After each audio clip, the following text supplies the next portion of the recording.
We are making this request on three direct grounds. First, Representative Omar improperly and deliberately filed for a tax status for which she was not qualified, an illegal action in both federal and state law. The Minnesota Campaign Finance Board found on June 6th of this year that she illegally used campaign funds to pay a law firm to review her tax records. Is on adoption of the resolution. Those in favor say aye. Those in favor say no. It's the opinion of the chair that the ayes have it and the resolution is agreed to.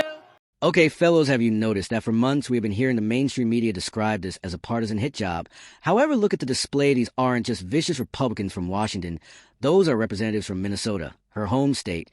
They are putting together a paper trail of tax fraud, misuse of campaign funds, and kickbacks that could land any one of us in a federal jail cell. Thanks for returning to the channel. Today, we are reacting to the moment when Ilhan Omar finally reached her career's discover stage. The radical left has treated the Constitution like a suggestion and the tax code like a joke for years. As the American people have witnessed, we've had enough. We are sick of being treated unfairly. We are also, to be honest, sick of the justifications. But there's something even worse than the crimes themselves. The Democratic team circling the wagons to safeguard a persistent offender not only are they offensive, but their increasing predictability is actually hilarious. Let's watch the entire video to learn how the Queen of the Swamp lost a position on the Foreign Affairs Committee. The Campaign Finance Board exposed crystal clear probable cause for a tax fraud or tax evasion investigation when they discovered that Representative Omar filed as married and filing jointly with Mr. Ahmad Hersey in 2014 and 2015. During those years, she was legally married to Mr. Ahmad Elmi. Did the illegal filing produce a lower tax liability for the couple? Did her illegal tax filing bring her tax exemption for which she was not legally qualified? Usually people choose the tax filing status that yields them the lowest tax liability.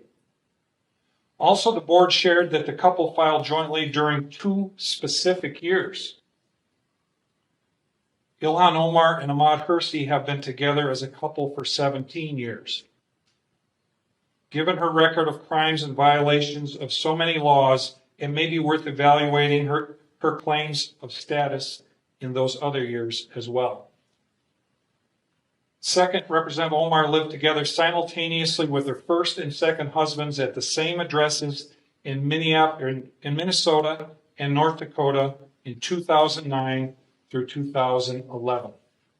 The tax enforcers may need to check if she used an illegal tax filing status and obtained tax deductions, including standard deduction levels for which she was not qualified in those years.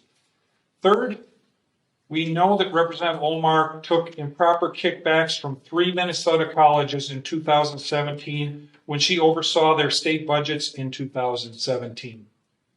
Under campaign pressure, she returned those kickbacks in 2018. It is worth checking to see if she reported the kickbacks as income in 2017 or deducted the paybacks as expenses in 2018. 5 grounds for an investigation include corruption in public office and tax evasions on grounds of illegal filing status, improper deductions, concealed income from kickbacks, and improper claims for expenses.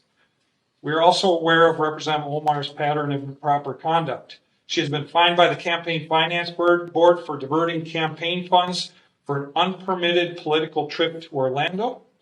She has been directed to pay back her expenses for uncovered political trips to Boston, New York, Philadelphia, Chicago, Florida, and Washington, D.C. She has been punished for conversion of campaign funds to pay for personal legal and accounting services. She has flouted laws regarding the filing of her personal financial data in a way that distorted the political campaign process. On June 25th, I asked my Congresswoman Angie Craig to launch an investigation into these improprieties. That went nowhere. She said, do it yourself. So on July 23rd, I asked the U.S. House Ethics Committee to investigate Representative Omar. That request is currently being reviewed by the Office of Congressional Ethics. On that same day, I launched OmarTruth.com in an effort to rally Minnesotans and Americans to help bring political pressure to bring about a congressional investigation. After 2 weeks, we have over 44,000 citizens expressing their strong desire to bring about a full investigation, and the list is growing. I will be adding today's request to the facts available on OmarTruth.com. Today, I and 9 other representatives are asking the nonpartisan federal and state tax enforcers to open investigations. We are simply asking them to do their jobs.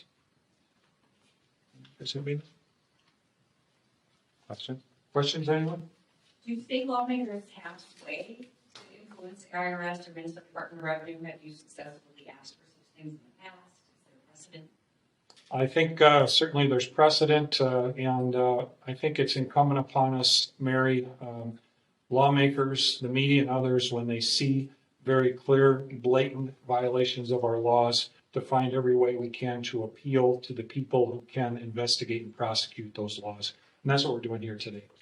How would a state lawmaker's request be different, though, than an average citizen? That's what I'm asking. Do you have any special sway or ability to request something? You know, I don't think so. You know, I guess the fact that we each represent 40,000 people might be helpful, and it might be something that that those individuals take under consideration. But this gives us an ability, I think, to, in an organized, deliberative fashion, say, we have asked the Minnesota Department of Revenue to do their job. We have asked the IRS to do their job. Before we got here today, we don't know if they have been fully informed and appraised of these facts. After today, we can be sure that they've been fully informed and appraised of these facts. So President Trump has an obvious place in this as head of the federal executive branch. Would you like him to ask the IRS to do this? He could have more sway. Well, he would have a lot more sway. Yeah. You know, I don't know that it's really our job to make that request to the president. I think he is aware of what is going on. I expect he is. You know, this effort today may make him more aware of some of those details, and it will be his decision as he looks at the facts and the circumstances in Washington to make that call. Is that part of your goal today, to get more of his attention? I think it's our goal to get his attention and every American's attention about what is going on here. It seems to me that that if this was a conservative Republican, that we would already have action going forward. And the fact that no one is above the law needs to be remembered here, and our agencies need to do their work. If it was a conservative Republican, there's a lot of questions about President Trump's home taxes. Do you think he should be investigated for his own taxes? Well, I think people have asked President Trump to bring his taxes forward for political reasons. I don't know that there's been anything expressed to show that there's probable cause for crime. Leadership and voice will not be diminished if I am not on this committee for one term. My voice will get louder and stronger, and my leadership will be celebrated around the world as it has been.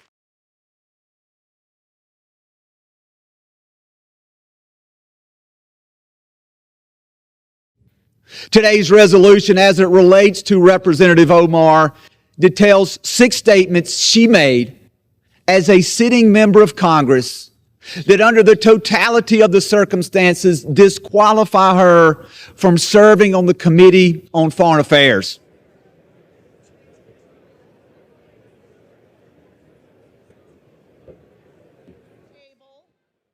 Resolution 9, on which the ayes and nays. Don't tell me this is about consistency. Don't tell me me that this is about a condemnation of anti-Semitic remarks when you have a member of the Republican caucus who has talked about Jewish space lasers and an entire amount of tropes, and also elevated her to some of the highest committee assignments in this body. This is about targeting women of color in the United States of America. Don't tell me, because I didn't get a single apology when my life was threatened. The representative can say whatever the heck she wants, but we don't have to accept it or embrace it.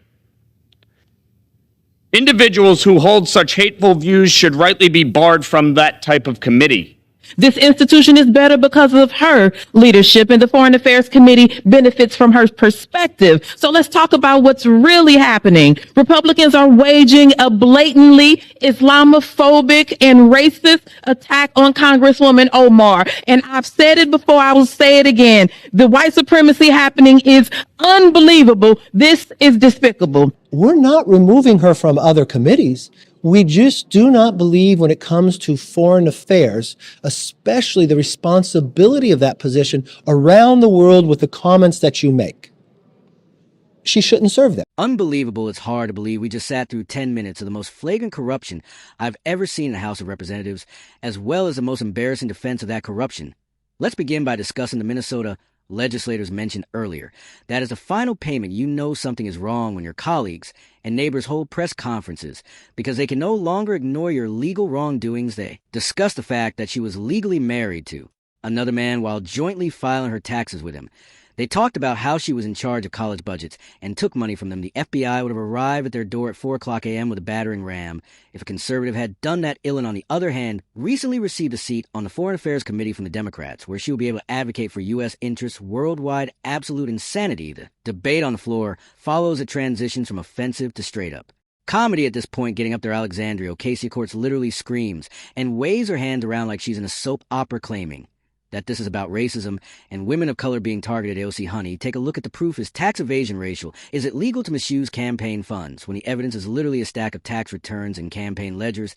It is hilarious to watch them play the victim. Carr, they believe that Americans are stupid.